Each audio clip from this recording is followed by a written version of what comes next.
Our team kit came in yesterday from Pedal Mafia. Shorts, gloves. So I'm gonna do a review of it on the channel later. But they look awesome. So we're gonna be styling today. We're going to Riches, Texas today. Decided to split the group into two styles of riding. The race group and the steady group. By steady, I don't mean slow. I mean sustainable pace. So we can work together. We'll see how that goes. We'll get some good clips for you all.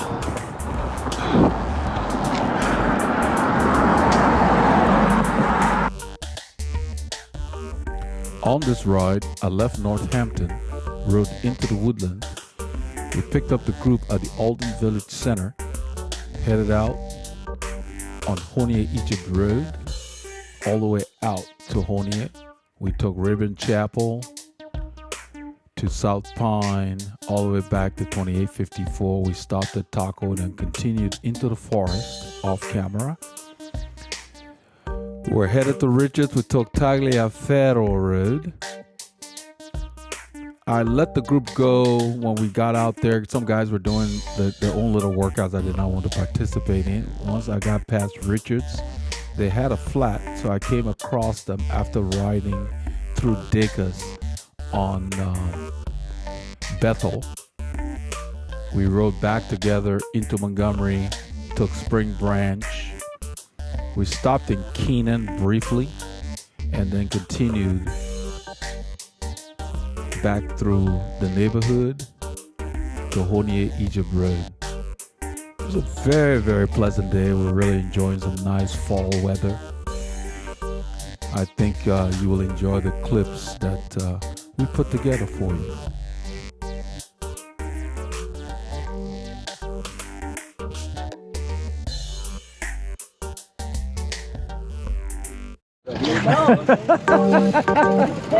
We're at the Alden Village Center. Oh, my brother, in the Woodlands, Texas. Yes, sir.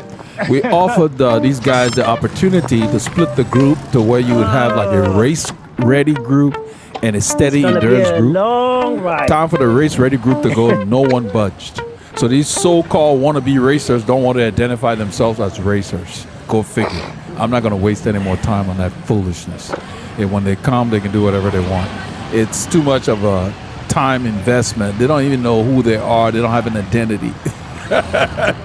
You know, no plan, no discipline, no identity. So needless to say, that was an exercise in futility. No one wanted to be identified as racers, but that's how they try to ride. So I'm not going to be spending my energies on that kind of stuff. When people show up and they want to go at a different pace, I'll choose whether I'll ride with them that day or not.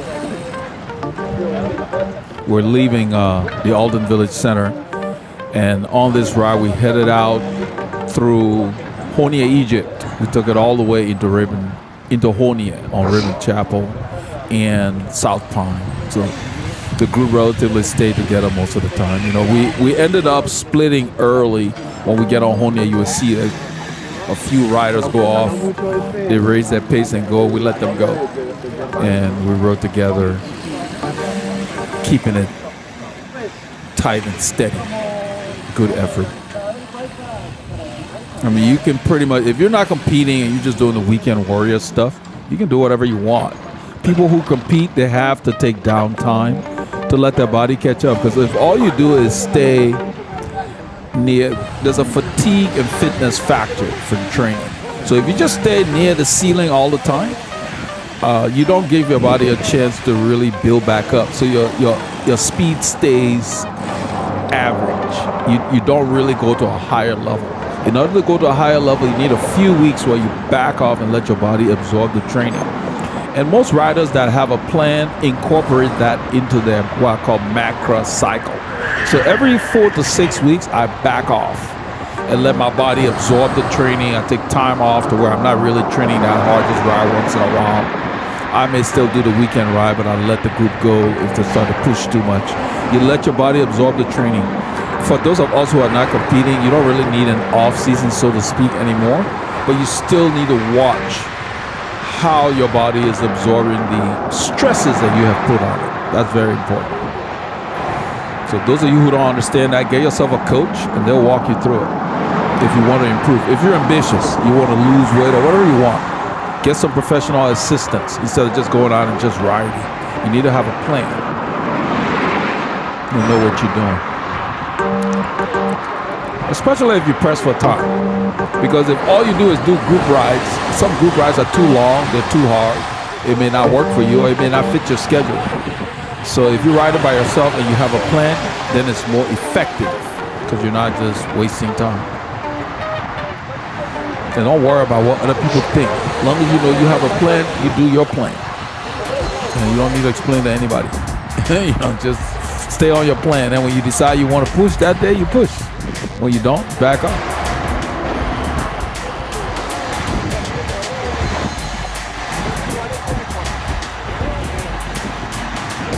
So Mike Barreras explained that, some racers who they take time off. They used to go to San Diego. We used to have guys coming to Austin, the Motorola team, when Lance was on there in the early 90s. Like after he won the World Championship, they used to come down there to ride, and we would sit in the back and ride with them on some rides. But those guys have a structure. They're training for specific goals through the season. So they, in November they start to ramp up. That's kind of what I follow. So, but for me, I took off a couple of months last winter. It took a lot of months to get my fitness back where I like it. So this season, this winter, I'm not taking off anytime. I'm just going to ride. But I'm still going to adjust my tempo to where I'm not pushing all the time, so that my fitness can continue to improve. So when it's time to really go hard, I can hit peak efforts instead of just average stuff. Because that's what happens. You plateau if you do the same thing all year. You never gave your body a chance to absorb it and start back to a higher level.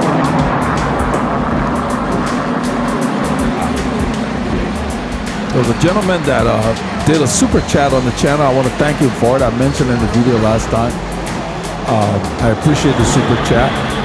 It means a lot. It's not so much the amount as opposed to the thought behind it, because people come on the channel, they're getting a lot of tips and information, and all they say, oh, thank you. Well, in order for people to be able to make these videos on YouTube, there's got to be some way they can move themselves from what they normally do, like their jobs or whatever else.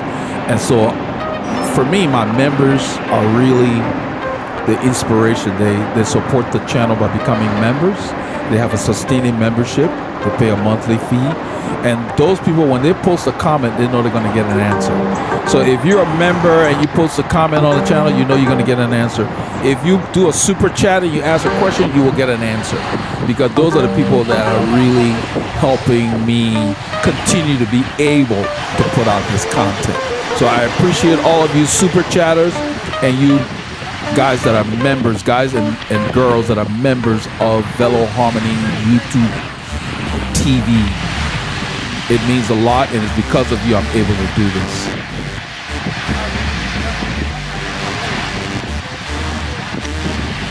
So if you have a question that you want to add, a lot of people come on the channel, they ask a lot of detailed questions.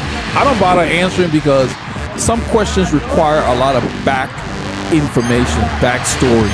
So if you're not at least doing a super chat or a member, your question will just sit there. There's too much time involved in trying to analyze because I don't really know you anyway. You know, you're a subscriber, we appreciate that, but to come and ask an open-ended long question to where you're looking for advice, that requires you to get a coach, because that will go a long way. So the coach will study you and really be able to give you advice that you can use. I don't like to give advice without understanding the person. So if you come to the channel and you need help and you want to ask questions, use a super chat. Then I will invest the time in trying to at least steer you to say, okay, this is what you need to do if it's very involved.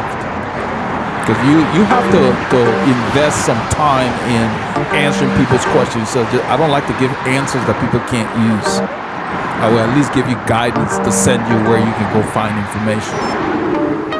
So I don't answer those questions that are too long and require too much time from just subscribers.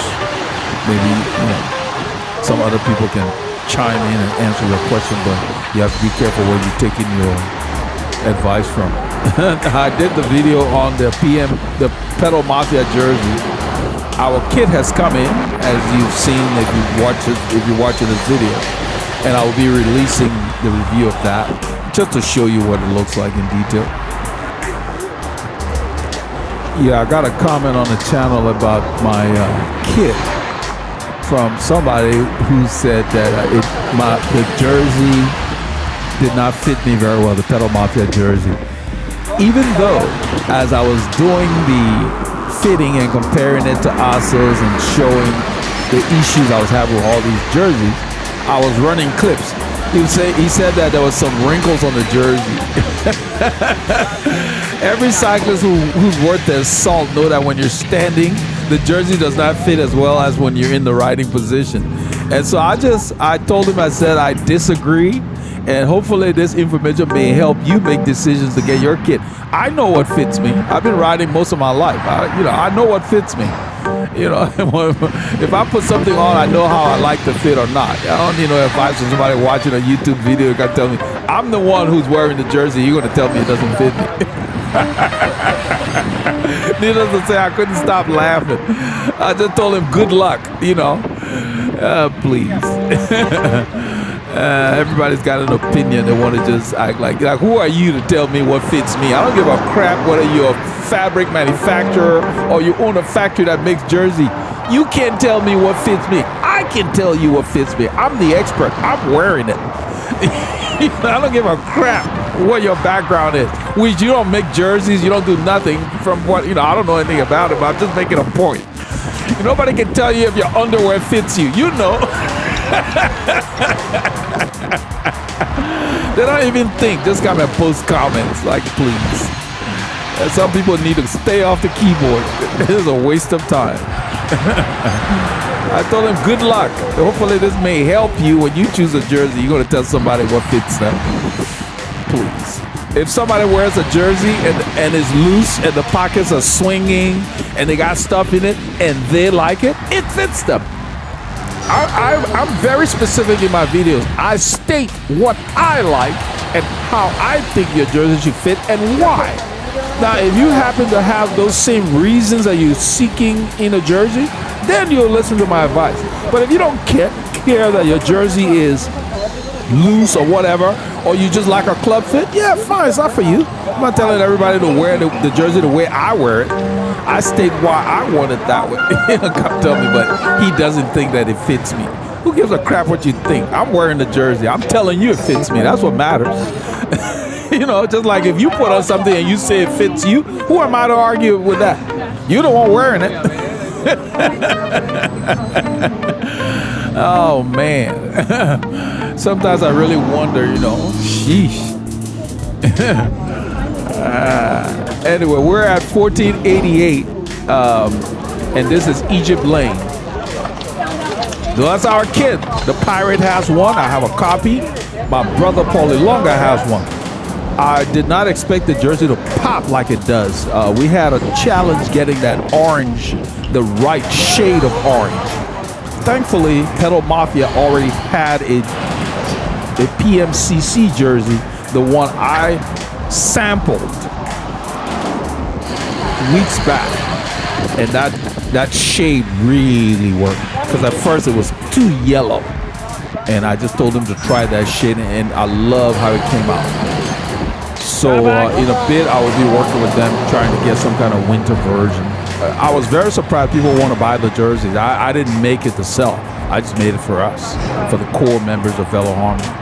So I don't know if I'll talk to the guy and see. I don't think they have a team shop or anything that people can buy though. So I don't have time to get into selling jerseys. I'm too busy with other stuff. So if they don't have a team shop, I was thinking about maybe putting it on my website, but that's up in the air. So I will talk to a guy named Anthony at Pedal Mafia and see what they usually do in these situations. Plus, it might be a good idea to not sell it, so it's exclusive.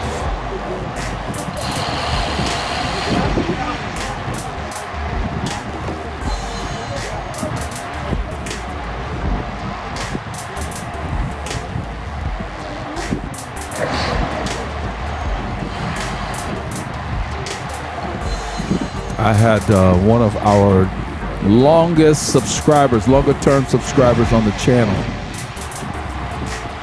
Mr. Rivera. He asked if it's going to be available to subscribers. I kind of told him people have been asking on this ride. Everybody was telling, Laura even told me people were asking how they could get copies, I guess. So I don't know right now. I'm on the fence. I got to find out whether Pedal Mafia has something to where people can order directly from them. That's what I would prefer, because I really don't want to be involved in jersey sales. I don't have time for that. I don't have time to ship things to people and all of that comes along with it. So if they don't have it, you guys are out of luck. Because some custom manufacturers have where they have the option of creating a team shop where people can go and place orders and buy team kits. So we'll see. I will send him an email this week and see what he suggests. I don't want to be involved in shipping and receiving all that foolishness, tracking numbers, all of that. I don't have time for that. I don't have the bandwidth. Got too much going on right now. I hope it makes sense, because you got to make sure that you let people know, they need 5 orders before they can create the jersey. Then it takes 6 weeks. Some people are not patient enough to wait for things. And so I don't want to be dealing with all of that, all of the administration. So if they can handle it, fine. If not, that's it. It's going to be just the core team will be using these jerseys.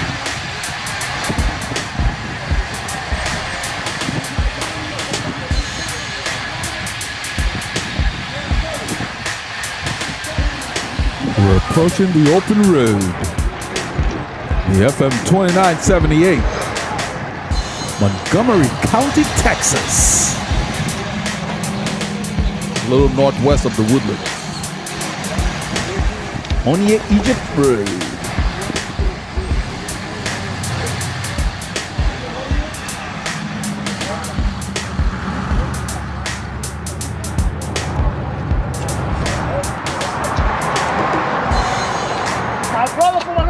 Yes, sir. So in this ride, Mike Barrera, Mike Barrera just says what comes to his mind. He's not a diplomat. Late in the ride, he tells Abby, I haven't seen your ass up here all day. Meaning, Abby been sucking wheel the whole ride. Basically, and Mike just told him he went to the front late in the ride to take a pull. Mike said, I haven't seen you up here. I'm sitting in behind Mike. I just started laughing at this guy. Mike is not trying to make any friends. Mike has all the friends that he needs and wants. So he doesn't give a rat's ass with you. He just says what's on his mind. Meaning, you've been sucking wheel for 6 hours, and now at the end of the ride, you finally come to take a pull. He said, I haven't seen your ass up here all day. You probably have wheel suckers in your group. In the Peloton, they got wheel suckers. They've been there for time immemorial. They want to be sliding back, sitting behind all day long, running their mouths instead of coming and helping the group along. There's a guy in the area, used to work at the bike barn in Cypress Woods. He was a manager. His name was Kurt. I think he went to the Sugarland place because he's a very good manager, so they were having him save the stores that were dying, basically, rejuvenate sales and all that kind of stuff. But anyway, at his rides, he would say, it's only right that if you can, you should help the group you're riding with. And he would always say that every time he started his ride. Yes, there he is. So Barrera did not hold back. He let him know, I haven't seen you up here.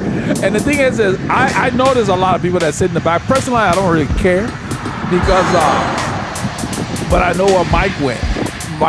I mean, it's like, you've been riding with us for 5 hours. You haven't taken one pull. I mean, come on, man. And you tell everybody in the area that you ride 500 miles a week. You're retired. You're riding 500 miles a week. You're on Strava, broadcasting. But this is the thing with Strava. Somebody posted on the channel last week, one of our subscribers. This Strava stuff is bogus. These guys sit in groups and they get these KOMs. Not all of them, but I'm saying if you're riding with 6 or 8 riders and you get a KOM, it's not yours. You know, there are riders like Jerry and them. They'll go after a KOM solo, like more. You know, you sitting in a group, that's not yours. So this nonsense with Strava. Strava is putting stuff together to sucker people. You're giving them your data and coming up with local legends and KOMs and QOMs, all this crap. And then people are paying them a monthly subscription so they can do segments and all. Oh, please. Take your money and do something else with it, like put it in the bank instead of just giving it to these companies. Because as soon as you lose your job, you have that bill sitting there, you can't pay it anyway, or something happens. Use your money for other things. Charging you dollars per month to put money on them. Please, just send me that crap all the time. I don't even do anything on Strava. I load this ride from time to time, but nothing else. I don't go there. I don't read anybody. I don't follow anybody. I'm not interested in that nonsense. I just ride my bike. It's a bunch of crap. So they go on Strava and they show all these rides, but they don't stay. Oh, I was in the group the whole time sitting in the back. But oh man, we got this big average speed. Man, I'm fast. You're riding with 30 other riders that are pulling you along and you say you're fast. Please. Who cares? You know, it's just a bunch of nonsense. But you know, I got to give Strava credit.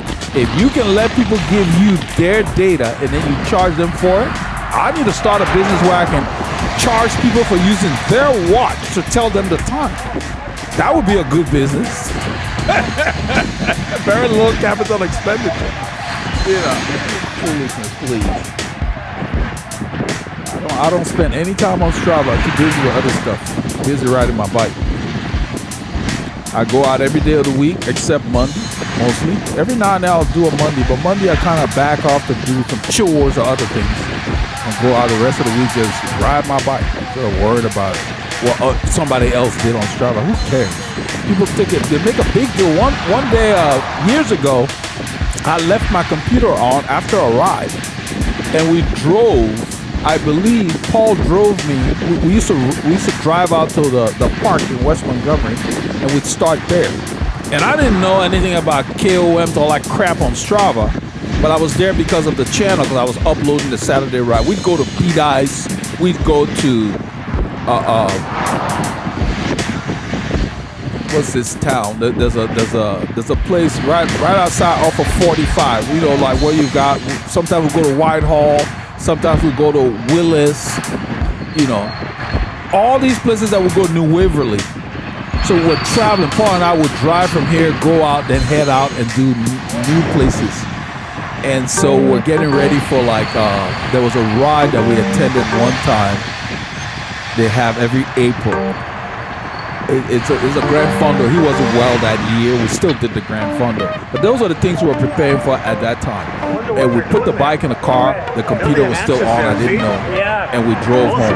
So all of a sudden, I'm a KOM. I'm a king of the mountain. Somebody wants to send me a message on Strava complaining they're going to report me to Strava. I told the guy to get a life.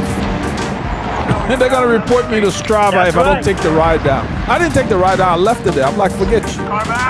I eventually, once I found out, I went ahead and edited the ride and took out the section where were in the car. He acted like it was some big deal. I told him, get a life. Nobody gives a crap about it. Nobody's going to cut you a check on Strava because you KOM. No one cares. Nobody's going to pay you for it. It means nothing. Strava is hustling you. So I give them credit in Strava. There's a bunch of crap going on. They go out there and broadcast false stats talking about I did this, I did that. You sitting in the back of 20 riders and like, I did. You didn't do nothing. That's a group pace. That's what this video is titled, group pace. Whatever the group does, they do that. When I ride to the group, I do my own pace. I don't do the lap function. I leave it. I run the whole thing. So when you see the route on this video, that's from my house to the group ride back to my house. I don't give a crap what the group averages. What matters is how do I feel? Did I enjoy the ride? What do I need to work on for next week to ride with this group? And going forward, we tried this exercise. As I said, we offered them the race-ready group to go. No one wanted to be identified as a racer. So I am not going to bother. When people show up and they want to go slower, when I meet them and they tell me, I will set up a second group. Until then, we're just going to kick the rides off. I got too much going on to be babysitting grown men and women. We just need to ride. That's what has been successful for this group. I don't need to control anybody. If I want to ride at a certain pace and they don't, I will do my own ride. I don't have a problem with that. And others need to do the same thing instead of trying to control people. Enough of that foolishness. Doesn't work with these guys. They're not racers. They've never raced. They've never been coached. This is their Olympics. That's what they're doing.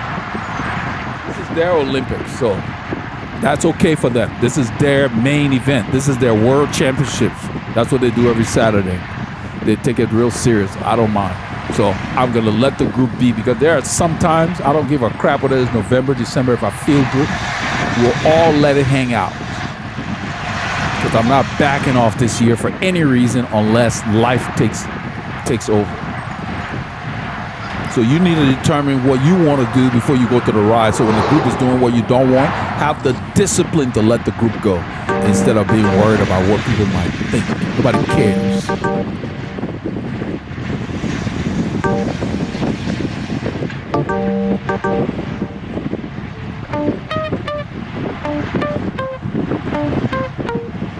There was a guy in the ride today. He went around. His name is Garrett, the same guy who I said is a smart cyclist. He told everybody at the first stop, I'm going to be doing 10 minutes, steady but hard. That was his plan. They still followed him like shit. That's where I let them go. I'm like, I ain't doing this interval. That's not my plan. You know, he told everybody that mattered, this is what I'm going to be doing. To let you know, feel free to not follow me. No, they can't do that. They can't see a cyclist go up the road. They're going to kill themselves and complain. Like, please. So come June, July, whatever, when people really stoking it, some of them who do all these big miles, they'll be cutting the ride short to go home because they're tired, because they don't know how to rest. You can't have a race on Saturday and then kill yourself on Thursday. When are you going to recover? You got to know how much recovery you need for the events that mean something to you. That's what matters.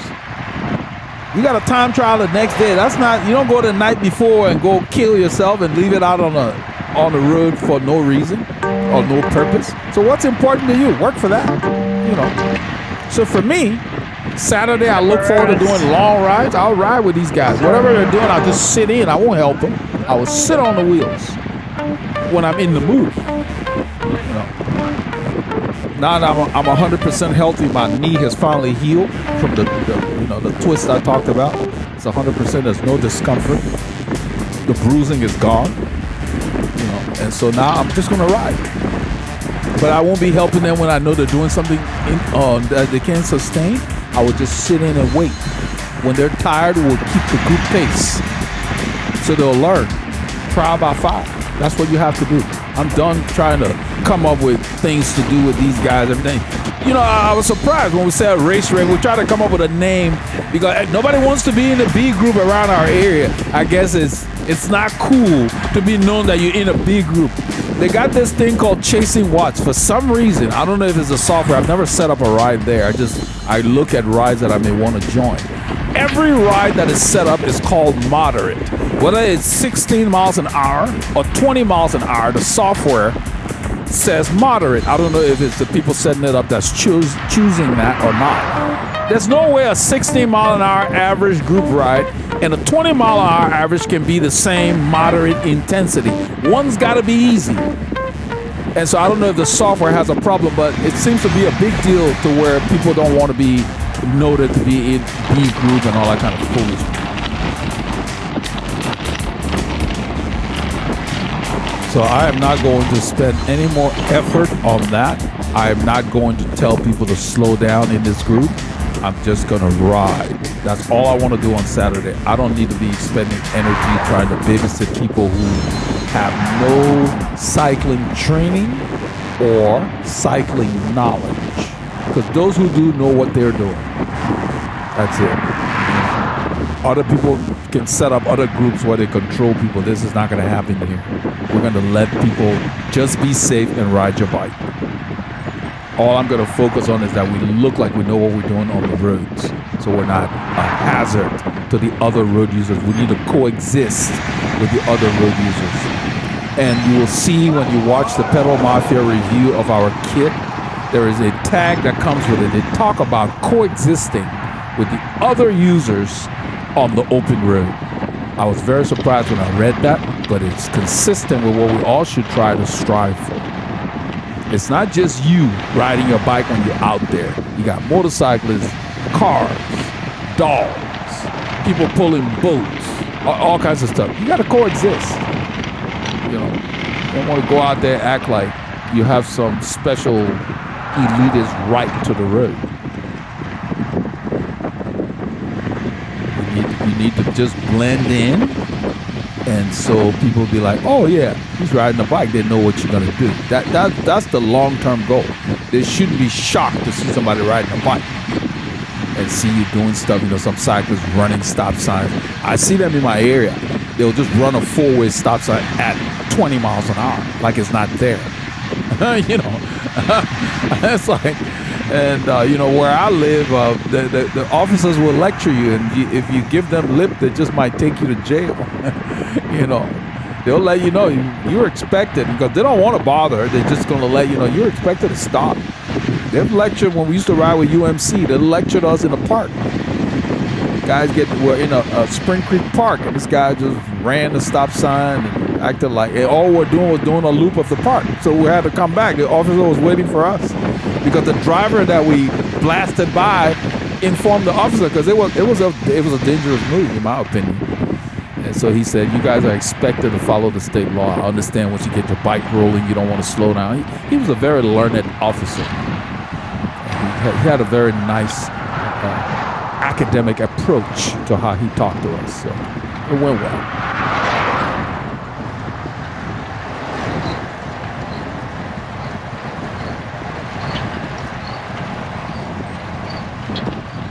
You can hear that cheat, cheat. This guy's brake is rubbing on the left side. At about hour 4 or 5, I told him about it, and he was able to fix it. He has rim brakes, and it's off center. The guy on the Pinarello. Whoa. Somebody dropped the bottle. I think it's the guy on the Pinarello. Stop. So we get we get the message up there. We're going to slow down.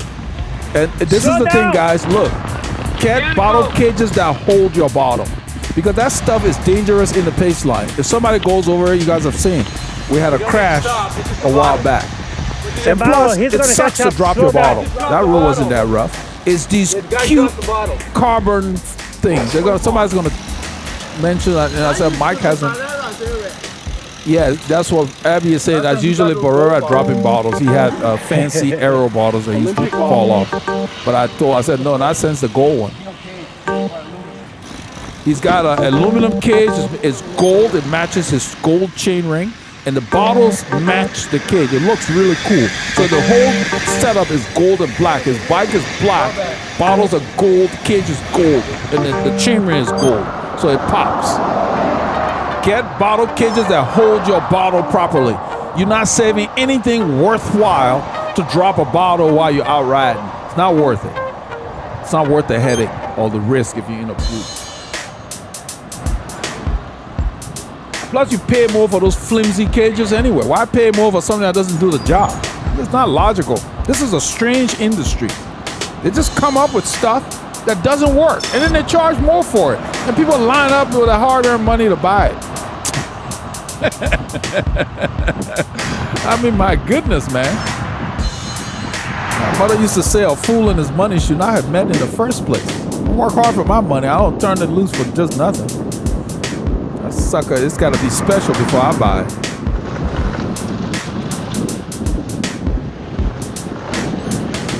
I use metal cages on my bike. They're made out of titanium. They're lighter probably than those plastic things. But my bottle does not fall out. You know, when I put that bottle in the cage, it wraps it. It's holding it. It's made by a company called King Cage. They make alloy, regular alloy, and then they make titanium alloy. There's the pirate. The kit is awesome. The shorts have different fabric. So the chamois area has a different fabric, and then the leg area has a more breathable fabric on the side of your thighs. They didn't mess around, man. These guys are not messing around. And look how the pirate put it together. Everything's black on the bottom. So the jersey pops. And then she got black arm warmers on. Because it's cooler this morning.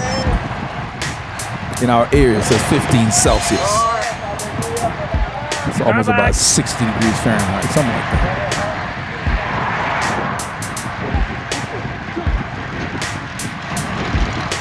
This is what Mike Burrell was saying, that he hadn't seen Abby at the front. He's always sliding back and waving people up. Please. You're riding 500 miles a week. You want to impress us? Sit there for 2 hours. I'll be impressed. 500 miles a week. 500 miles a week is too much for even a professional rider. I'm quoting Greg LeMond from his book, The Complete Book of Bicycling. It's not how many miles you ride. It is what you do with those miles that matter. So some people just have too much time and they want to go on Strava and just put a lot of garbage miles to impress people that don't mean anything. So that's what it's about. Nobody cares. If you're riding 500 miles at 19 miles an hour, yeah, put it on Strava. But there's a lot of crappy rides being loaded up there where they're crawling around doing 12, 13 miles an hour. Oh, I got 500 miles. Who cares? You should have been home taking a nap or watching Tom and Jerry. That was a better use of your time. Who wants to ride at 10 miles an hour or whatever? That's a waste of time. Not unless you're climbing, you know. But just to ride, they'll do a ride and say, oh, I don't have 100 miles yet. Let me go back. Please. Other riders will do something similar, but when they go back, they keep the same quality. They don't go back just to get garbage miles. So don't get stuck on miles. Focus on how much time you have. Make the most of it. That's what matters. Quit worrying about Strava and, oh, I got 20,000 miles this year. Big deal. There's other stuff to do with your life besides just being on the bicycle all the time. I don't even track how many miles I ride. People always ask me how much I say I ride 12 hours a week plus. Yeah, because I don't know. One week I might do 20 hours if I have the time. And next week I'll do 10 to 12. That's all I look at is hours. I don't pay any attention to my annual mileage. That's the nonsense that Strava is selling, where they can see how many miles they're riding compared to someone they follow and all that crap. That's how they sucker you into those monthly fees. Monthly fees. It's another form of slavery.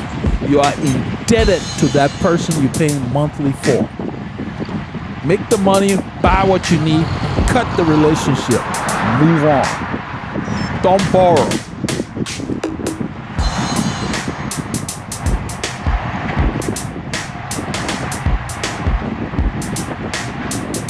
Borrowing dulls the edge of husbandry. That was William Shakespeare. Look that up.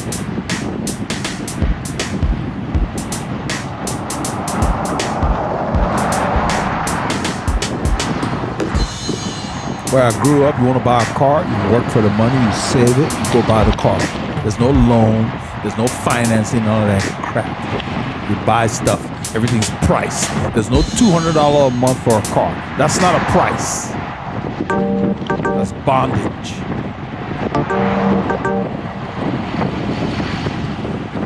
Like these HVAC guys come to your house, want to sell you financing plan. I always kick them out. Get the hell out of here. You look like a financial consultant. They come and overcharge for everything they do. Oh yeah, the unit's not working. You gotta get a new one. They overcharge, but oh yeah, you can go a whole year without paying. I don't know what the hell I'm gonna be doing next year to come and commit future money to this nonsense. You know what I mean? Please. That's what's going on. A lot of people just go from one debt to the next. They get their checks, don't even see it.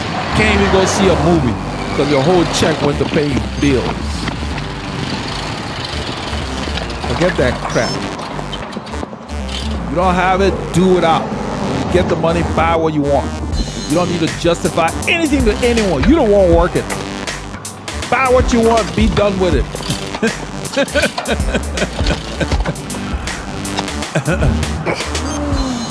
I don't know how I got on that kick, but yeah, you know, it's like, I like to just buy what I want. If I can afford it, I'll buy it. I don't need to justify nothing. I look for the best I can afford and I buy it, I'm done. I hate cheap stuff. It's a waste of time. It's like you got to hustle when you buy cheap stuff. You cheat yourself. Got a lot of guys riding fake stuff. They got copies. I want one guy in a group where I wear a sock with the Rafa lines on it, and the line is crooked. The convicts of the road line is crooked. You can tell, you know it's not Rafa. So why did he even bother buying that crap? Why don't the manufacturer come up with their own design? They can't even copy something properly. Then you stand up and take your hard-earned money to buy it. That's just dumb. Bunch of cheap stuff. Then they're riding around. You hear noises. We had a guy who, when we were riding with UMC, was riding these cheap pedals and it broke and he crashed hard on the pavement. Big guy. And we looked at the pedal. The metal looked gray. It looked like what you have in JB Weld when it's not cured. That gray looking. It didn't look like steel. The axle literally broke. So quit buying cheap crap and knockoffs. You might kill yourself. And then all your money that you were saving, somebody else will use it because now you're dead.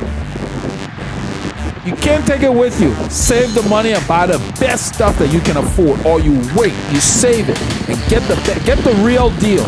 Because there's a reason you pay for a lot of the branding. That QC is high. It may be made in the same country or wherever, but they are strict because they have to live by the insurance that they carry, so nobody can sue them. Whereas these knockoffs, these are these companies you don't even know, and they make wheels, they call it Zip, and they paint the dimples off. And these suckers buy them and say, oh, I have Zip wheels for $400. No, you don't. They're not Zip wheels.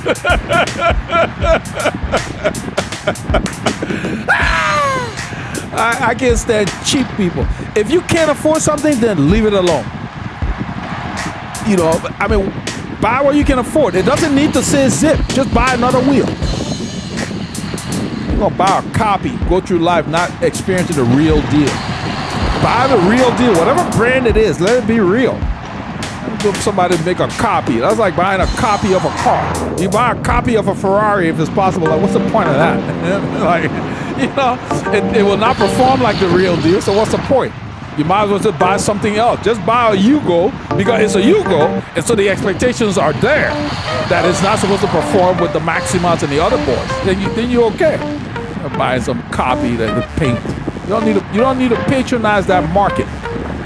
There's a lot of those countries over there do not enforce copyright rules.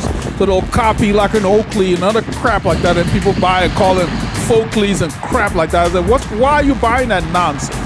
You're part of the problem.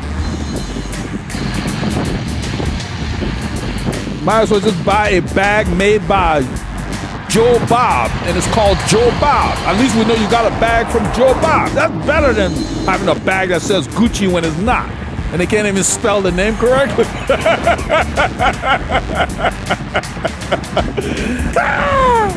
You know, just get the real deal. You're better off. Because some of these things explode. I have a Zip wheel that I bought on eBay. And you know, it's being used by somebody, I'm sure. But still, I did the research, and all of them have a problem. The 188 hub in particular has a problem with just exploding. The hub was just sitting in my bike room where I make the videos. I just heard this loud noise. I had no idea where the noise came from. I walked throughout the area downstairs. I went to the washroom area, the washing machine. I checked everything, nothing. A week later, I'm about to put the wheel on my bike. The hub had exploded. And now I realize that's what that noise was. Then I go online and it said, oh yeah, Zip had done a recall on the 188s because they had a ring that was holding the spokes and it would fail. So needless to say, you know, I've put in a call. I haven't heard back from them yet. I'm not the original owner, but they had a recall, so they should honor it. I don't care. It's a Zip 101 toroidal wheel.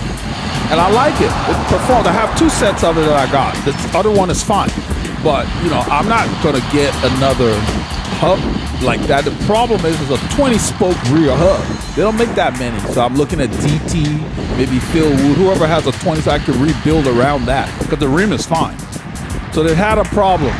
And they never did a massive recall. You have to kind of to know. So that's... Yeah, it's. I mean, think about it. It's Zip, and at least they did a recall. Can you imagine the guys who are copying Zip? They're never gonna do a recall. So if that stuff explodes, you're just out of luck.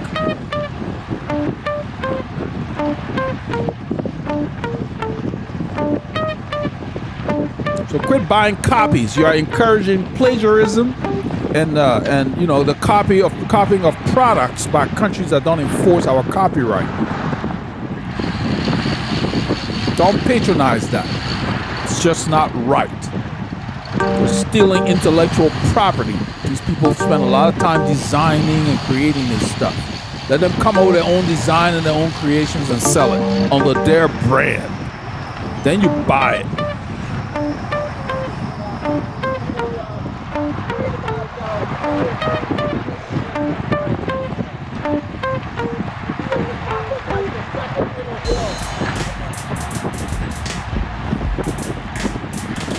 You heard Greg talking. Greg is talking to Mel.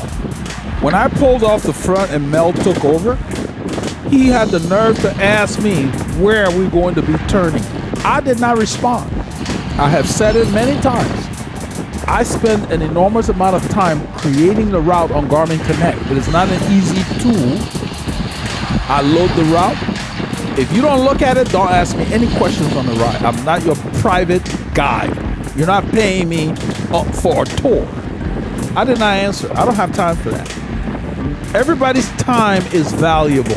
So when you don't take the time to look at the map, you're telling me that my time is not worth anything. That's why you feel you can come on the ride to ask me. So I don't answer them. I think it's rude. It's downright rude. You're going somewhere, don't want to look at a ride. You ride out here all the time. Look at I load a map. You can download it if you choose to. You can print it. You can look at it. I don't care. Find a way to figure out where we're going. Don't ask me.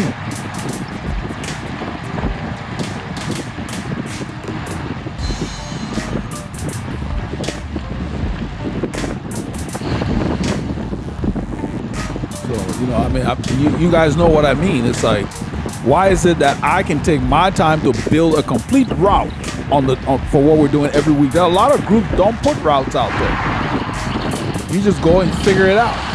You know, I'm building a route that you can download, you can look at, whatever. They don't even want to take the time. And some of them will come on the ride. I didn't have time to look at the route. Well, too damn bad. Then just follow. You didn't have time. We all got 24 hours in the day. What happened to your time? I had time to make the route. I can do other things with my time. I'm never bored. I always got stuff I can do. I chose to use my time to build the route. So you would have the tools you needed to be independent. And then on the board I state it is your responsibility to know the route. You want to come and ask me. I literally did not answer him. I just drifted to the back. That's what Greg was talking to him about. That's somebody else tell you. Greg looked at the route. No time for that. Power up!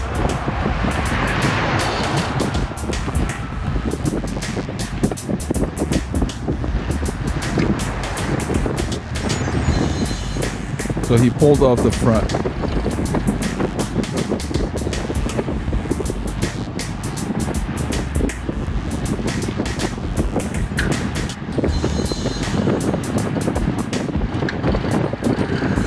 The kit really looks good. I like the orange a lot. I mean, I'm partial to orange, but it's hard to get the right shade of orange.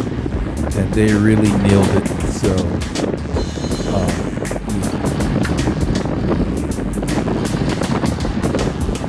If you like the kit and you want to get one, state your comment in there in the comments. I will send the guy a note this week. If they have the means, then we'll set something up, because I don't have the administration. I don't have the bandwidth to deal with shipping and handling all of that. I don't want to get involved. I don't sell jerseys. I work on bikes. I build bicycles from scratch. I restore old bicycles and I work on all kinds of bikes. But I prefer restorations, because the old bikes were just more sensible. They're just more durable. So I do a lot of restorations, and then a lot of repairs, and then I do bike fits. So between that, bike fits, bike riding lessons, restorations, I'm busy. I don't sit in the shop all day. I work by appointment only. An appointment is required. You can't make an appointment, you're not going to be working with me. We got a lot of people who will call me and say, I'm coming in the morning. I told one guy, I said, the morning is from midnight until noon. So which part of the morning do you plan on coming? Then he laughed. You're coming in the morning. Like, I'm going to sit around waiting on you. Please. I got stuff to do. I got other people I'm taking out to ride. I'm going for a ride. I got stuff, a million things going on. So I told him, I said, you got this window. I have a 2-hour window that's open. You can pick 10 o'clock, or you can pick 10 o'clock or noon. That's it. You got 10, 11, 12. Pick that. He chose one. It's like, somebody tell you to make an appointment, tell them I'm coming in the morning. How's that an appointment? Please. People don't pay attention to details, man. The English language is not that complicated. So yeah, we come around here and the pace picks up. I'm like, what's going on there? There is no power today because I shipped Garmin if you saw the video, I shipped Garmin my power pedals. They've already replaced them. They've shipped them. I sent them last Monday. On Friday, before this ride, they said they had received them. And on Saturday morning, they sent me an email saying it had shipped out. They had shipped out the replacement. So I expect to have the new power pedals this week. Someone else came on the channel under the video that I talked about the reliability and dependability of the RS200 that said he was having similar issues. He's done several sets, had them replaced. And he said it's always the left pedal. But I think it's because it will be whichever pedal you clip out of the most. Most of us are right dominant, so we unclip out of the left most of the time. This feels natural for me anyway. So I try to consciously do both, but it doesn't matter. I don't care which pedal I use, it should be fine. I'm using the 7810 right now. I bought it used and it's fine. Nothing's weak. It's the material they're using for that spring, the retention spring. It doesn't last. So they're gonna have to fix it, because this is my 3rd copy. And it's on their dime, because I'm gonna stay on top of it. I'm not gonna let the warranty run out and not say anything. So I'm watching it. And when they ship this new one, it starts back to 0. Because now I got another 3-year warranty. So it's on them. And so if in 3 years this fails, they're going to send me another one. As Patrick Parasini says, the squeaky wheel that gets the oil. And Laura is riding very smoothly here, so the group is moving along steadily. And this time of year, that's the kind of riding you really should be doing. Unless you're preparing for some kind of race or something, all these intervals, you'll get sick of doing it if you do it all year round. That's the stuff we try to tell people who never competed. You know, when you're racing, you do all this stuff. After the season, you're tired of it. You just want to go ride your bike and enjoy being out there and kind of let your little niggling injuries heal and whatever. That's what happens. But a lot of riders, as I said here, they're not racers. So they just come out and ride and do the same thing all year. I don't do that. I listen to myself. You know, that's why I was talking about my knee. Until my knee healed, I wasn't going to push. So I've been letting them go when it suited me, when necessary. Let's put it that way. So going forward, I should be able to just sit in and just enjoy the ride. I keep my RPMs high because, you know, since this knee is still healing, I wasn't doing a whole lot of pushing. I was staying 90 plus most of the time. And I'm right at sweet spot. So that's a good effort to have.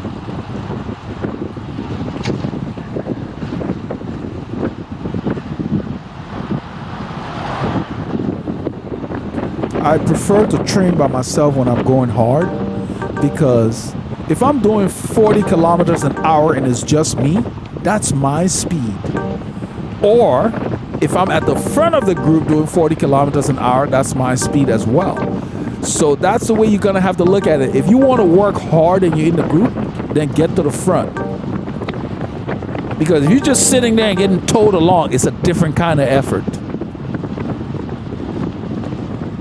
So I treat group rides like just a dash. I don't need too many. Plus you get tired of riding with some people anyway. There's some people I can take in small doses. So I don't want to spend too many hours around. And I'm sure some of them feel the same way. I don't really care. I've never been concerned about making people like me. I'm who I am. I like me. What's her name?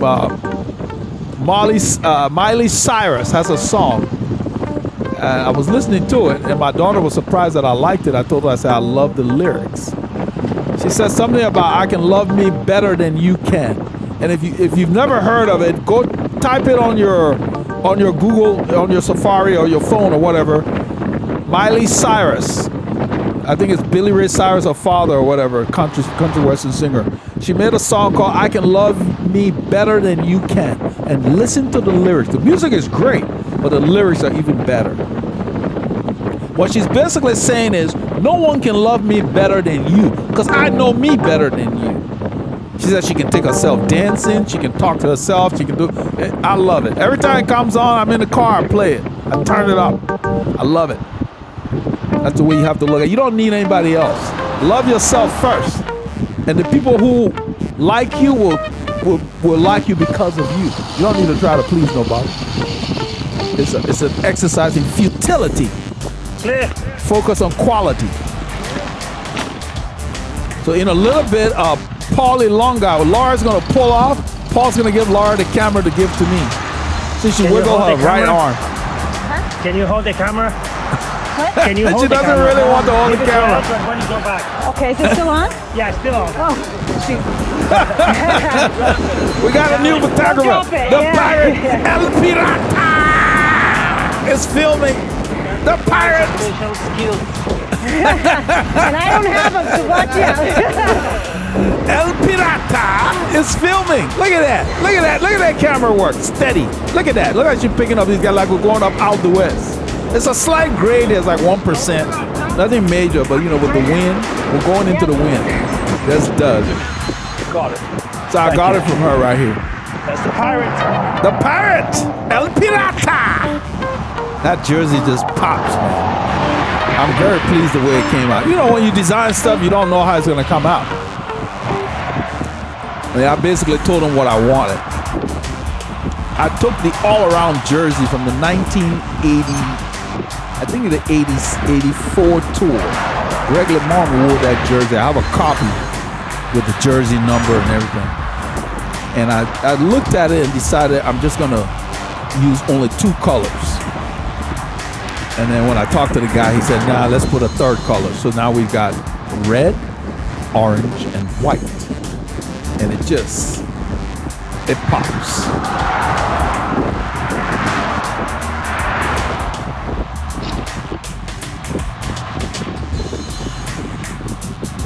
So this is, let's see, October 21st. So for me, starting November, I'm going to begin my build for the next season, because I missed last December and January. So from November on, I'm going to be building. I am not going to be riding slow. I'm going to be building my strength on and off the bike. I still do workouts to strengthen my body. And I'm glad that I work on bikes, because you're always wrenching on something. I'm always getting off old freewheel. On these old bikes, man, you need some leverage. I got a little pipe I put on there. I get a workout in that shop. So I'm always wrenching on stuff. And so it keeps my upper body strong. And then I do, you know, calisthenics and so forth. You gotta work on your strength. The bike cannot do it all. You gotta build your strength as well, so that when you really put down the power, it transfers to the pavement. And that bike jumps when you go. It doesn't matter what you're riding.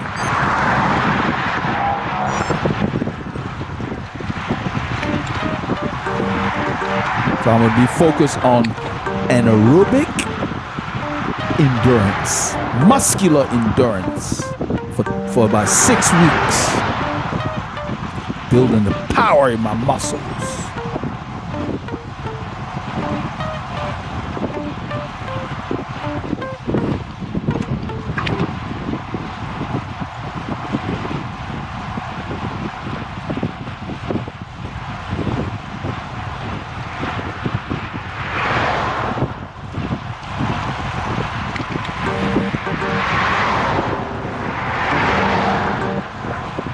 It's a very steady effort. 33 kilometers an hour on this grade is a good effort. I'm right at the bottom of my sweet spot. 159 beats per minute. This is a good effort. I like to climb here between 160 to like 170.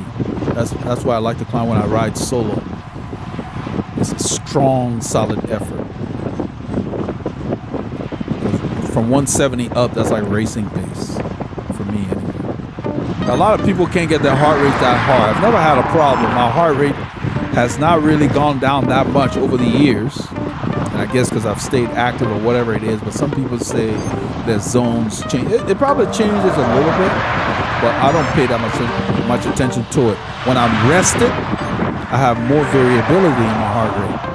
When I'm tired, sometimes I can't get my heart rate to go up. It's my body's way of saying you're tired. I'm sure it's for most riders.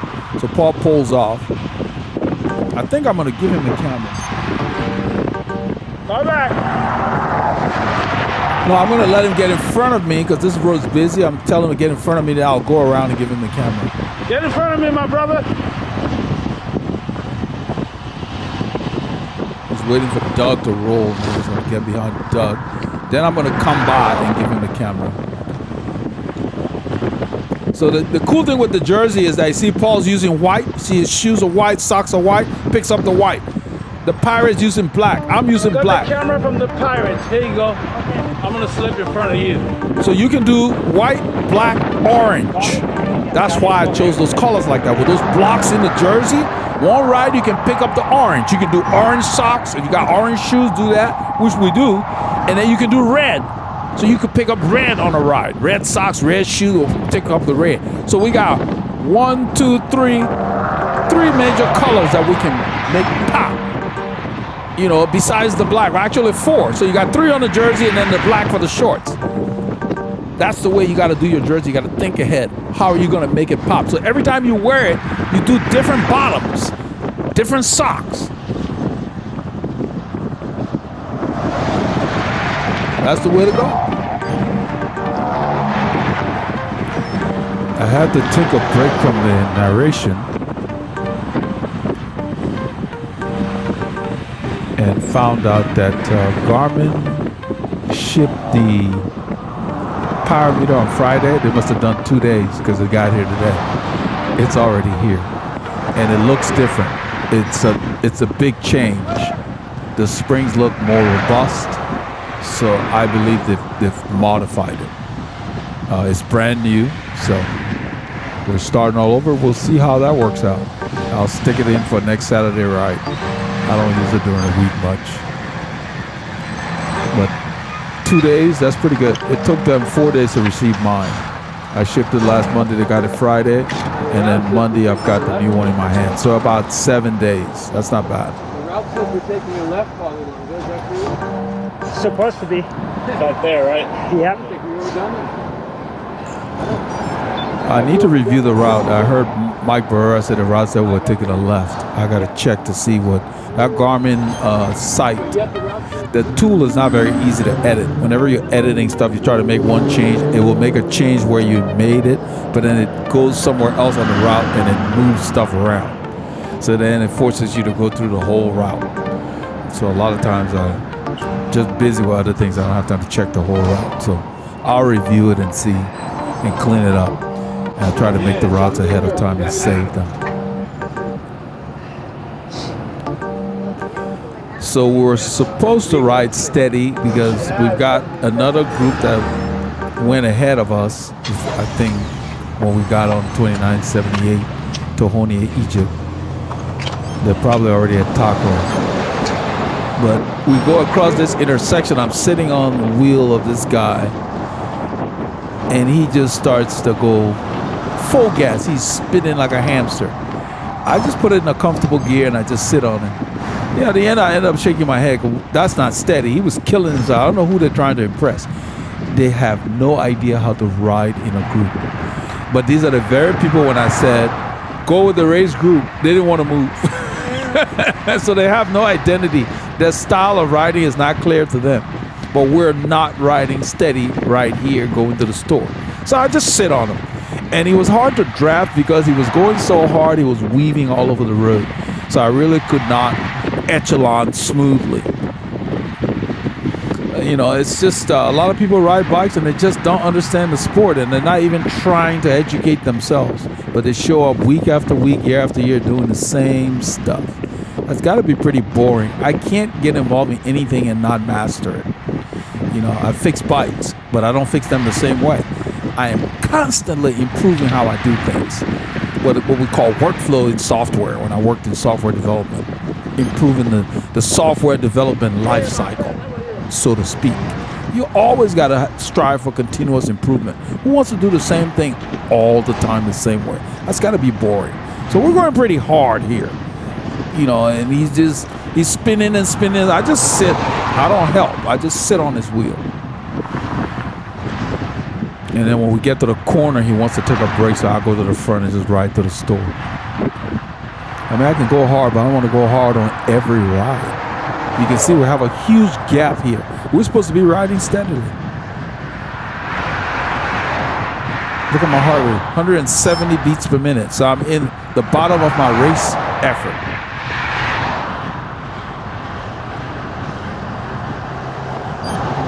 These guys are taking it easy. Paulie Longa is riding steadily. That's the way we're supposed to ride. That's what we talked about. This was supposed to be the steady group. They were supposed to go with the race group. Nobody wanted to be the race group. So it doesn't matter what you do, they don't want to do it. They need an audience to show off what they're doing. That's what it's about. That's why Abby just asked him probably, is this steady? We're supposed to be riding steadily. He goes full gas up this little bump. It's a long climb. So I'm not going to put a lot of effort into trying to change the character of the group. Let them come and do what they want. If I want to do something different, I would just peel off and go do my own thing. Because it doesn't matter what we've tried to put in place. It's an exercise in futility. We were supposed to be the steady group, and he takes off. So I sit on his wheel until we get down the hill and I turn. I'm not within the camera view anyway.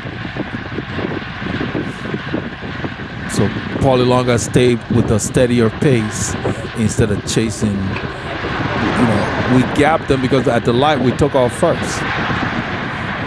At the intersection back there. These guys don't know how to ride with people. You invite people to a ride with them. What are you trying to prove? I do my sprints on Tuesdays, just to keep, it's like my weight training on the bike. So I don't really care for the gym much.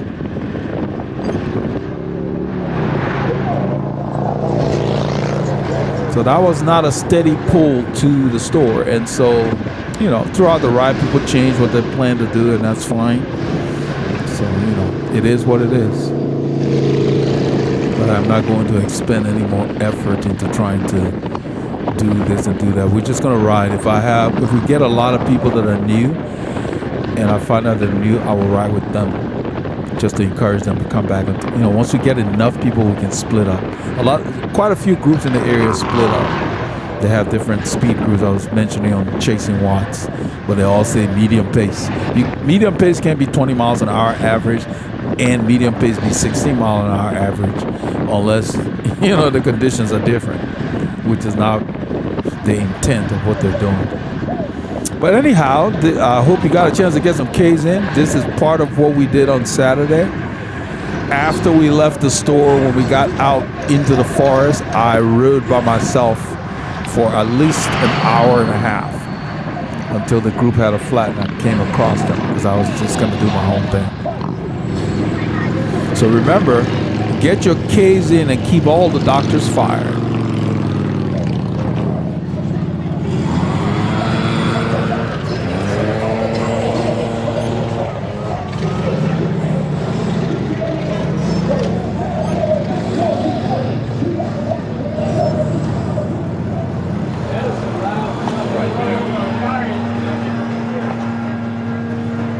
Thank you, my brother. Thank you for pulling me back. No. Just trying to understand what's steady. You're studying it, huh? You're studying it, I see. Yeah. For study means different things to different.